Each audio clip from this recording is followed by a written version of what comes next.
Hey guys, this is Rainwolf, and we are back with 86 episode 7. Hey guys, Kirido Silverheart here. And Asuna Silverheart. And this is Lyria. So, la kick to the face. You're not wrong.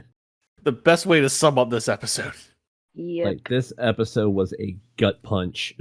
You want to feel pain? Here's some pain. Here you go. Here's your emotional roller coaster that we're about to embark on. From the animation studio that brought you pain comes an anime Full about of pain. pain, tragedy, loss, and grief. So it starts us off, they're in this field, playing with the fireworks and sprinklers that Lena had given them. And then we see Anju finally letting loose. And then as this fireworks start going off, Shin gets looked to. He's talking to Lena, and the fireworks go off. And it's just a pretty little flash of light. And we're into the opening. Yeah, this whole scene was beautiful. I mean, it was beautiful. There's no other word I can come up with to describe it. I agree. Mm-hmm. It's completely audioless other than the background track. And you get all the emotion from the action and the facial expressions of each of the characters. So after the opening, we have Lena. She's at the pretty much looks like the supplies depot, and she's trying to get supplies sent out to Spearhead. And with that, she's just talking there. Is like he wonders like, what's this other box with the warning, and all that, and Special ammunition.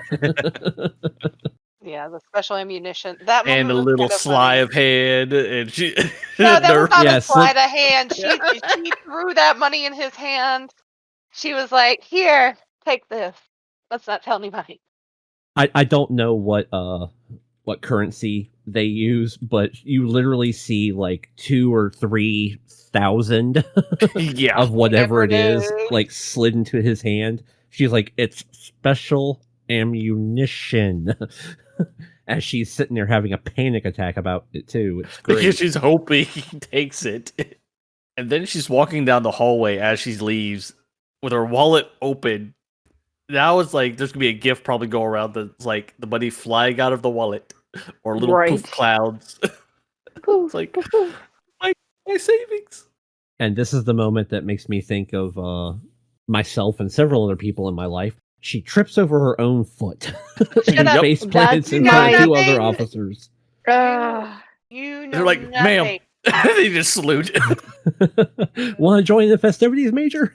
That I'm me, just gonna I not were say in about. the military, fallen. We won't even mention about how I tripped over my own foot today. There we go. You know nothing. No. Well, you're alive. That's all that matters. Thanks. Appreciate it, guys. Just fix your hat, brush yourself off, and walk away. Mhm. Her face is all And red. It was she really is- cute. Oh gosh, she is so red. And she's worse than when that moment was in the room when she was talking to Shin about the chocolate. Mm-hmm. Yeah, this is full, like, blood rushing to the entire head. See, Ain't I no feel cheeks just getting rosy here. I feel a bond with Lena because of how red she gets. Like, girl, I understand. And then it transitions over. She's activating the para rage. She's getting into it, and then she starts hearing the voices again. Well, actually, I think I might. Oh no, I jumped a bit. Well, actually, not really too much because now it jumps over that she's walking outside. There's a number of people running around. They're setting up for the festivities. And as they hit the lights and see everybody drunk in the street, she starts hearing them once again. You should just quit. We don't need you for anything. The whole brutality that she came through. But as she set up here, you see this gave a pretty good view on who's left and who's been taken out. Mm-hmm. So you have, and then some of these names we don't even know and who they were beforehand, but you just see her flipping out. Well, not even flipping out, just the fear across her eyes. Drops the flowers when the kid falls and he's screaming for mommy because it brings her back to the black sheep. Mm-hmm. Yeah, this is a beautiful visualization. I mean, it's heart-wrenching and it's disturbing, but it's a great representation, in my opinion, of somebody that's really going through PTSD.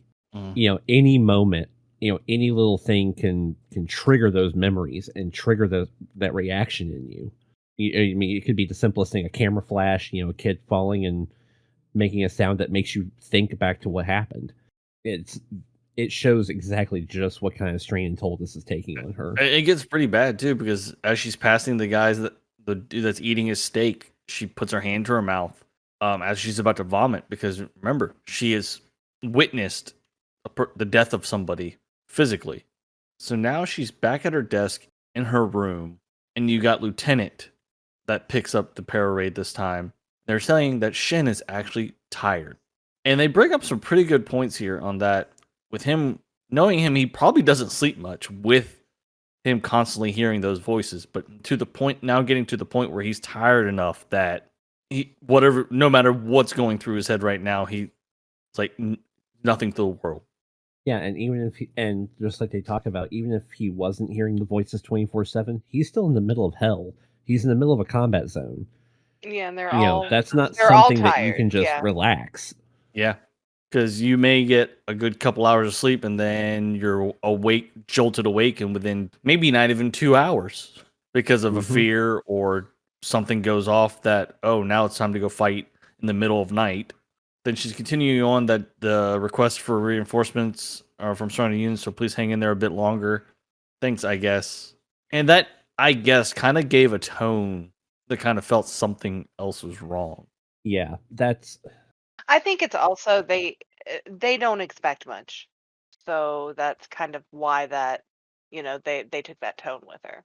Mm-hmm. Yeah, over the last, pretty much since we started this series, and we've talked about their 5 years in the service and all this other stuff, we've had these deep, dark feelings that there's actually something more to it. Something else going on. We get some And clarification in this episode. We do, and I think this. Granted, I'm looking at this, in retrospective after seeing the full episode. But even when I first watch it, it kind of brings up a little bit of foreshadowing of there's shit you don't know, and you're just going to have to deal with being powerless. Then you get this sharp look across Lena's face, and then we're at pretty much her uncle's office. She's knocking on the door. She's speaking with him. Pretty much there's a bribe on the table for him as well. Yeah, cigars and wine. Military cliche, anybody? Mm-hmm. She's speaking with him, it's like, oh no, we've already had plans for the reinforcements to come. Then he tells her to go get it. It's like, to go get a dress, attend the ball. Then she says, understood, and leaves. And the dress she picks. I love that dress. I thought she looked pretty. She did look pretty, and it was brilliant. It was absolutely brilliant. I looked at Asuna when they showed her dress. I was like, I knew I liked her for a reason. Annette standing there, she was like, it's pure black. It's a morning dress, as in Mourning. And she was like, yeah, and? She was like, it's pretty. I like it. And it keeps people the hell away from me. Yeah, it keeps people from asking me if I want to dance with them. I was like, girl, this is me at every social event I've ever been to. Right? Yes. Not wrong there. True. So as they're talking there, then she notices that one of her suitors. Oh God, one of her fiancés. This is one of my fiancés is here. She turns around, puts her hand across her face. It's like, I'll talk to you later. Bye. She looks over, sees him kind of peeking over. It's like, is that? And then you get Shin coming over the intercom, or not the intercom, but the para raid system, because he was worried, because this is normally the time. It was really sweet how he remembered and he asked her if she was okay, because that's when she usually called. Mm-hmm. But you notice that she's the only one that wore her para raid. Yeah, because she's the only one. She's the only person, right? But at the same time, I'm like, it's clever and cute, because I think she has it to stay on track of things. B, she can use it as an excuse to leave the party, but she's also doubling it as part of her outfit. It's a choker for her outfit. Yeah, you got a point there. Yeah, it was. So the fireworks start going off. It's like, can't you see the fireworks from here? It's like, I can see them, but they're still pretty bright. Wish I was there. I could see them with everyone where it's dark and the air is clean. I'm sure you're laughing.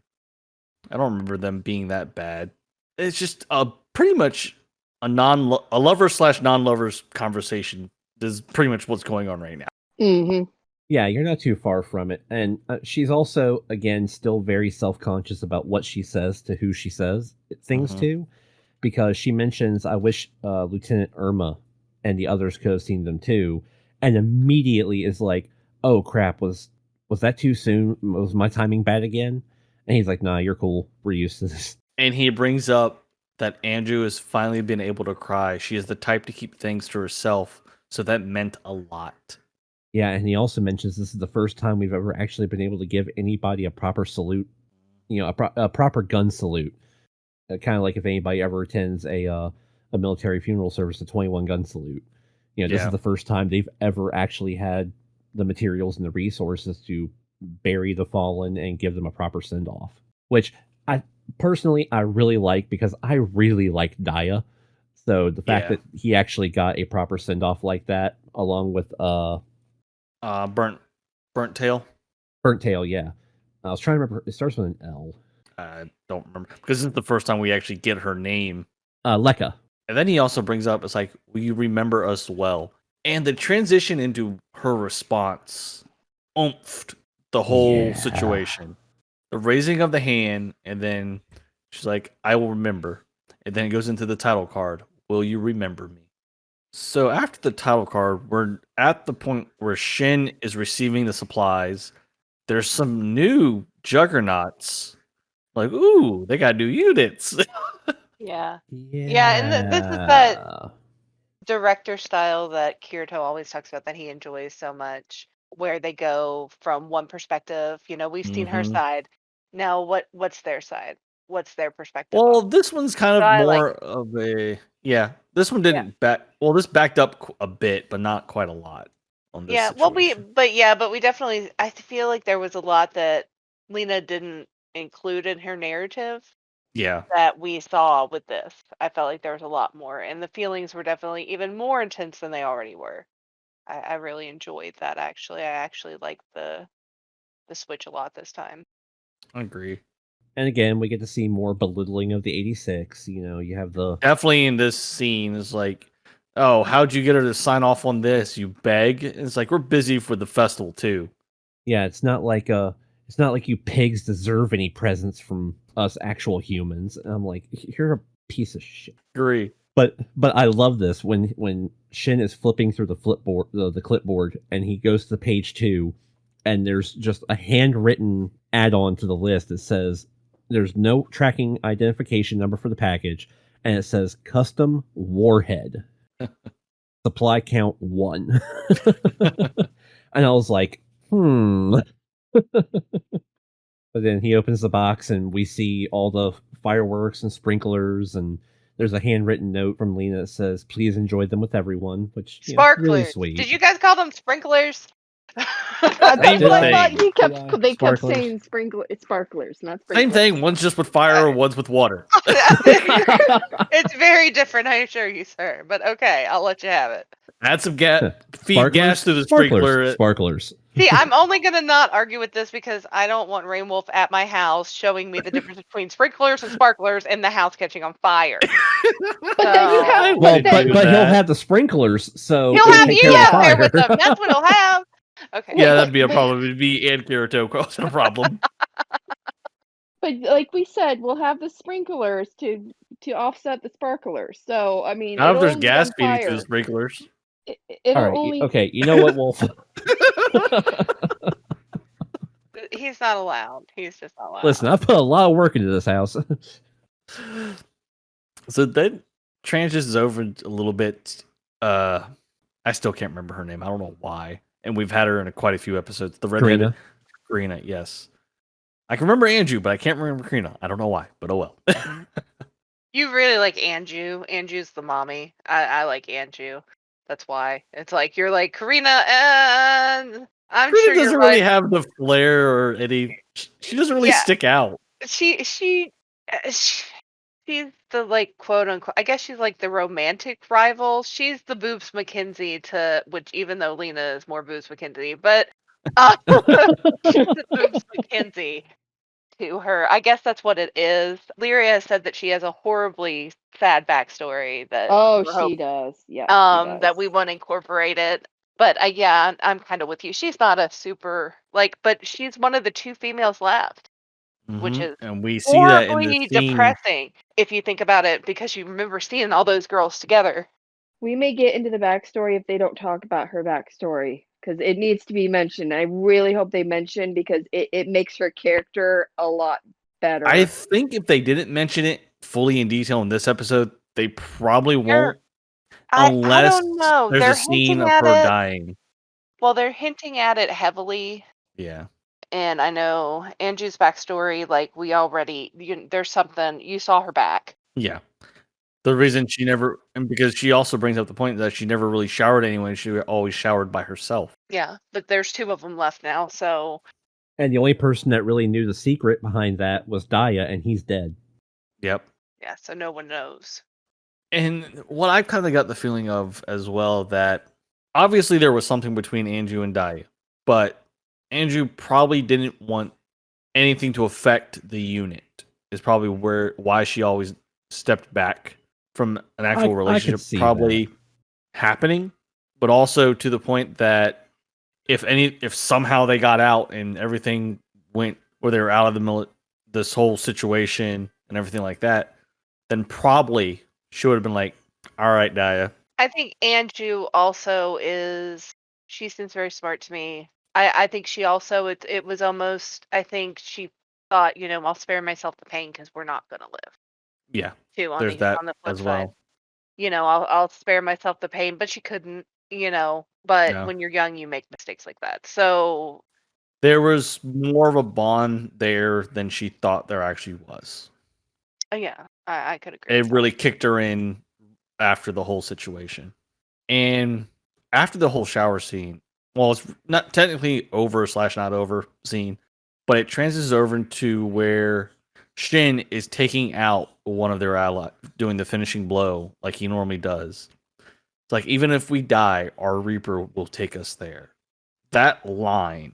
Yeah, I mean, and this is nothing that we haven't really come across or discussed before. No. Because we've already had the discussion from Shin himself with Lena talking about this is his job, this is his purpose, this is his mission. And we even get the line of who will take his heart. Yeah, that's what transitioned the mood for that scene. Was first they're talking about, whether they're going to tell Lena something or not, which we're still trying to figure out what the hell are you guys talking about. But then they get into this topic of Shin and his whole mission, aside from, the actual war and supporting his teammates and things like that, is he is going to be the one to carry them into remembrance and make sure that they all reach their final destination. And this is the one time that we actually see somebody else in the squad go, okay, that's all well and good, but who's going to do it for him? Yeah. And then it transitions over now to the situation where they're about to attack the base. They're discussing their plan. Hey, you go to the plans, and then now we get shots firing from the sky, and it takes out one of them. And the look that comes across everybody's face. This is the first time seeing this kind of look across their face in battle, because normally when they're in battle, they are in game mode. Even Shin, like the man who cannot be broken for anything at this point, is just, he flips around and it's nonverbal. We don't hear the actual commands that he gives, but it's basically run. It's full blown retreat. Mm-hmm. And then we hear from Lena, analysis completed. Estimated speed launch is 4,000 meters per second. That is outrageous. If anybody isn't familiar with armaments, that is freaking ridiculously fast. That's and like a rail way cannon. Out there too. And then Shin gets this moment with his brother, and then Lena says, "I'm calling off the mission. Everybody retreat. Please retreat." Yeah, let's go into this a little bit, because she classifies the data as an ultra long-range artillery cannon that they have never seen before. There is no record of this type of weapon anywhere in the Legion database that And they from the have. distance that they're getting is where they're firing from is 120 kilometers east northeast. And then with that far, then you got it firing at 4,000 meters per second. Mm-hmm. They cover that much distance. That's just outrageous. Yeah, and as she's giving this analysis, Shin senses his brother. I mean, we can tell it's his brother. The hair, the glasses, everything, and just the way he reacts. Yeah. And he gets that smile. Mm-hmm. And to me, this is a smile of, I found you, and if this is how I die, at least it's by your hand. And I'm just like, that's dark. Like, that hurts. The thought of this being like Shin's possible last moment. And what makes this even worse is like the effect from the sky where it's dark clouds. Actually, I don't even think those are clouds. I think those are the little whatever those little scouting things are. I forget what they're called because they haven't said their name since the beginning. Oh, it's the hold on, I have it. Iced Flush.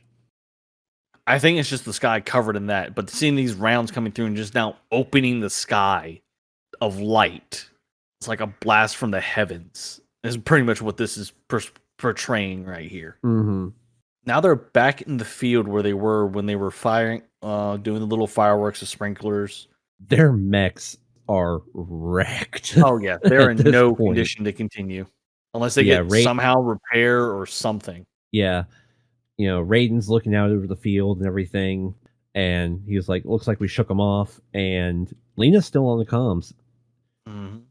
Well, after this whole situation and they're retreating, even though she can't physically do anything, she is not gonna disconnect because she wants to know what's going on the whole time.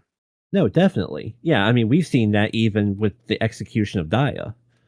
You know, she will not leave. As the episode stated before, I'm with you.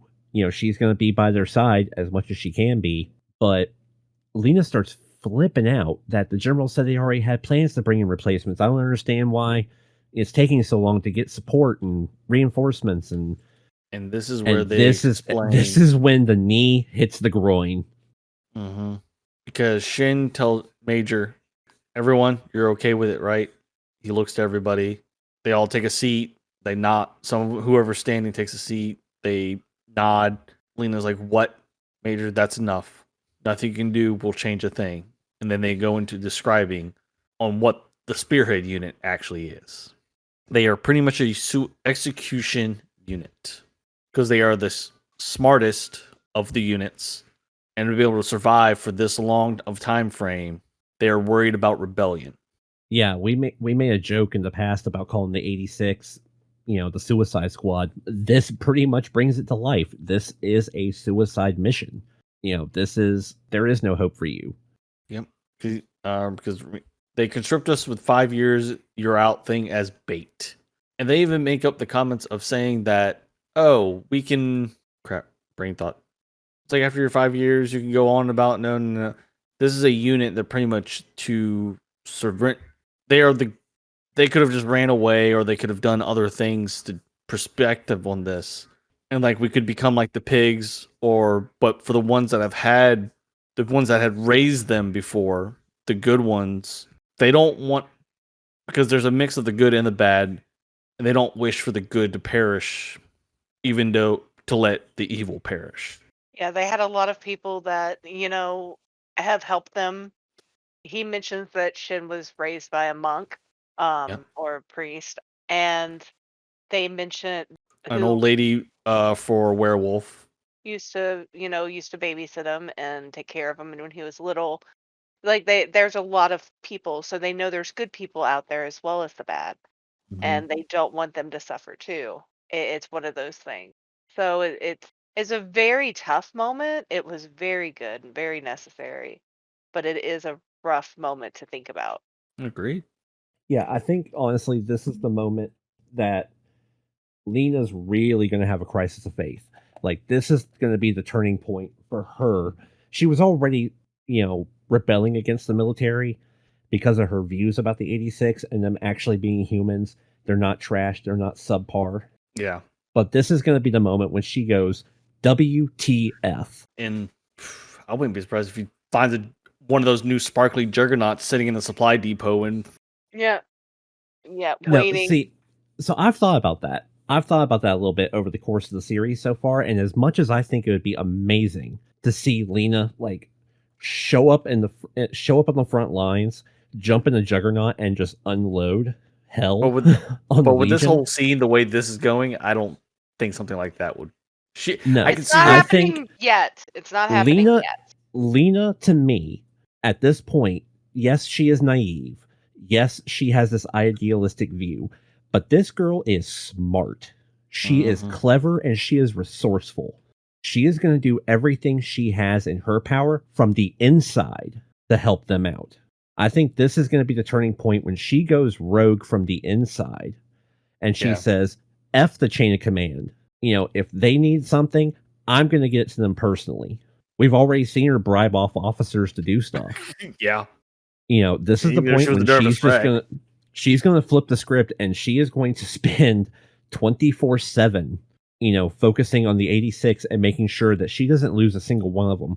Because during that fireworks scene, she flat out said, "Yes, I'll remember you, but I am not going to let any more of you die."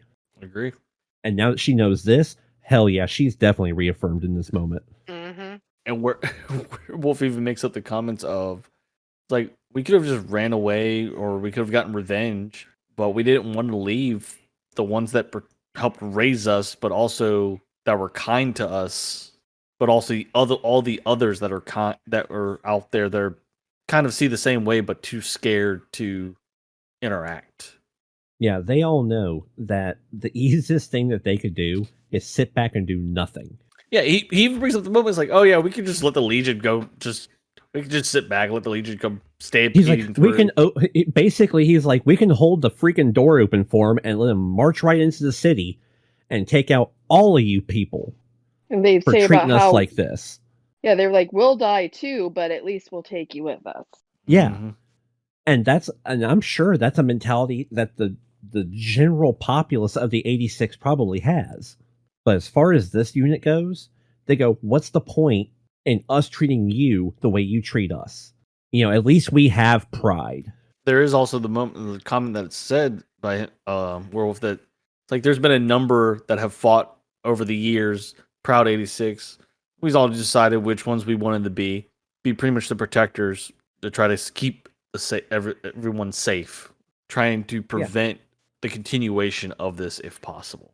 Yeah, because it also comes down to the fact of if let's say Spearhead just says, you know, screw it, let the Legion take over, let them wipe us out. Okay, yeah, that gets revenge on the Alba, but what about the rest of the 86? You're condemning them.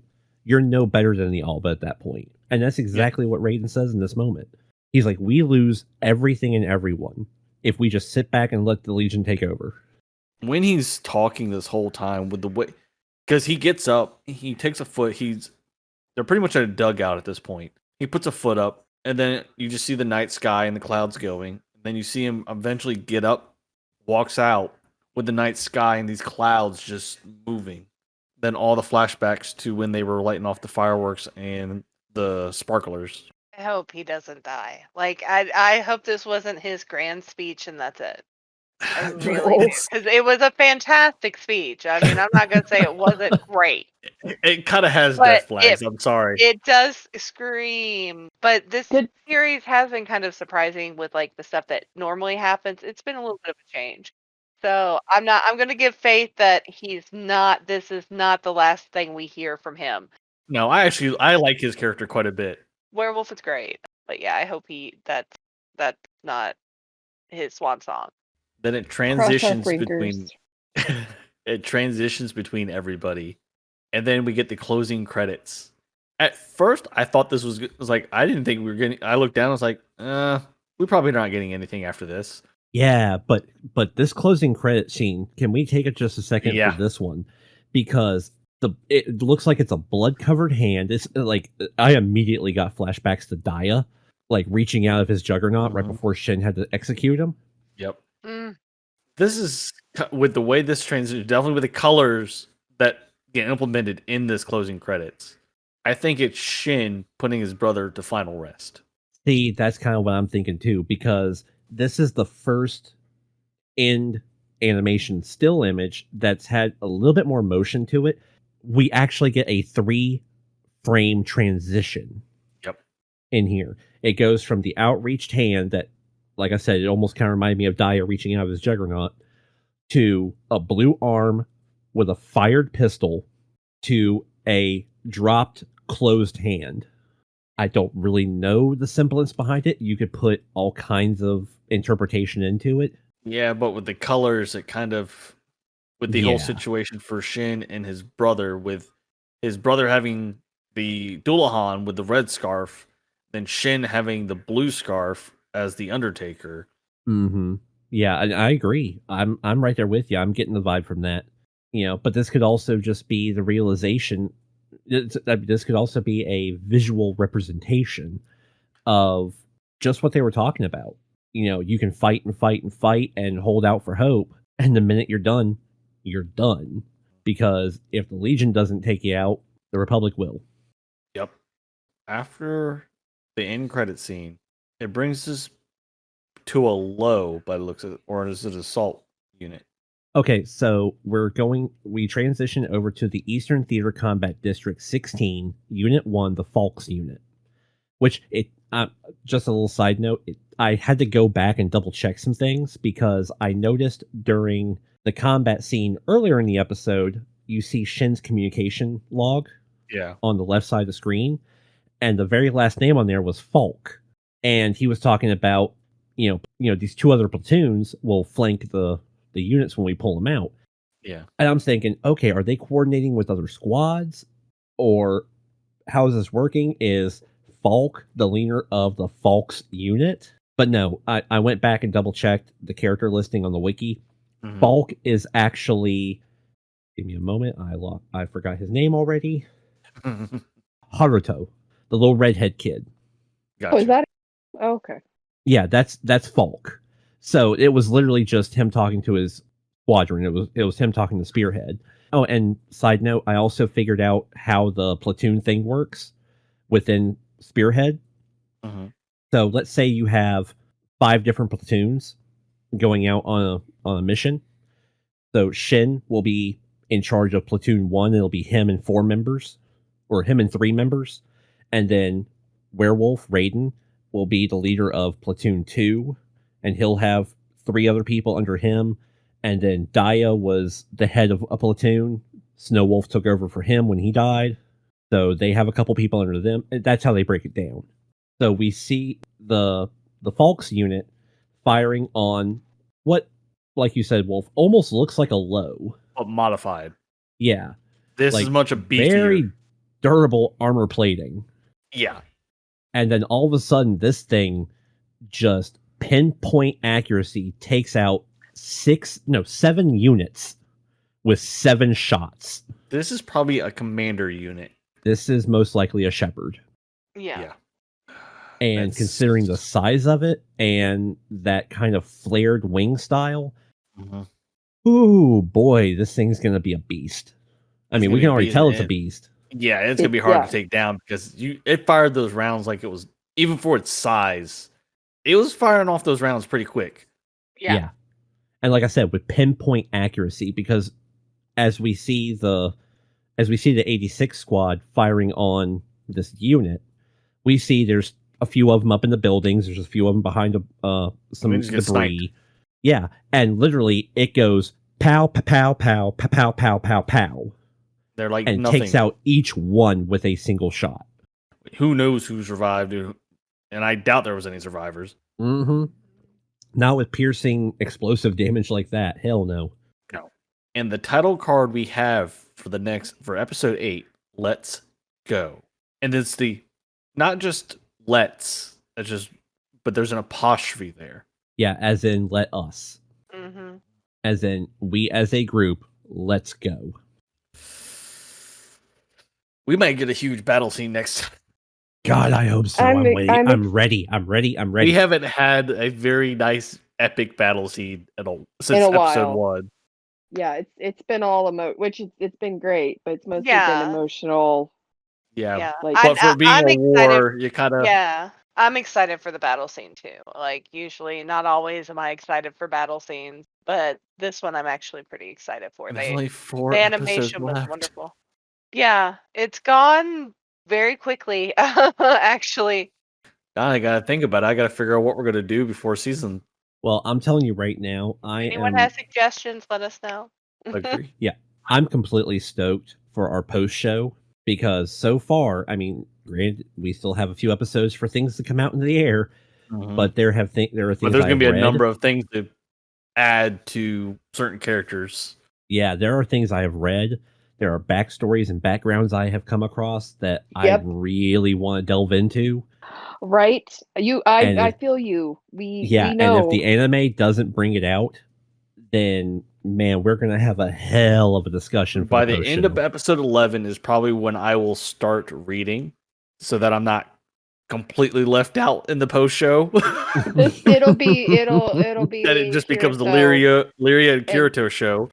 let me tell you all about this and this and this and oh my god.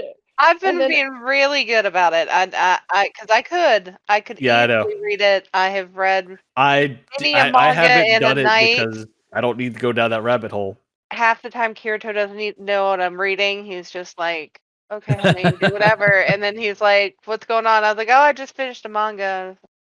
So I have read a mini. So I'm being really good at not doing it yet because I feel like that was Lyria's stick, and Yep. also Now Kirito. yeah. Well, no, he's not allowed to eat. so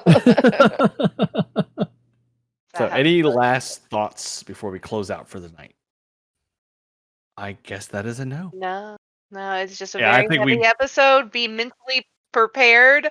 Anyone who watches it, it was sweet and it was heart It was wrenching. beautiful. Yeah. It was a beautiful episode. This was actually an excellent episode. So, hope everybody enjoys. I am Rainwolf. This is Kirito Silverheart. This is Asuna Silverheart. and this is Lyria. Leave a like, comment, and subscribe. Remember, every week we do a convention news segment as well. And thankful for our. I don't edit that, but our good friend Keo, Ultimate Facepalm, does. Take a look at some of his works. So until next time. Bye.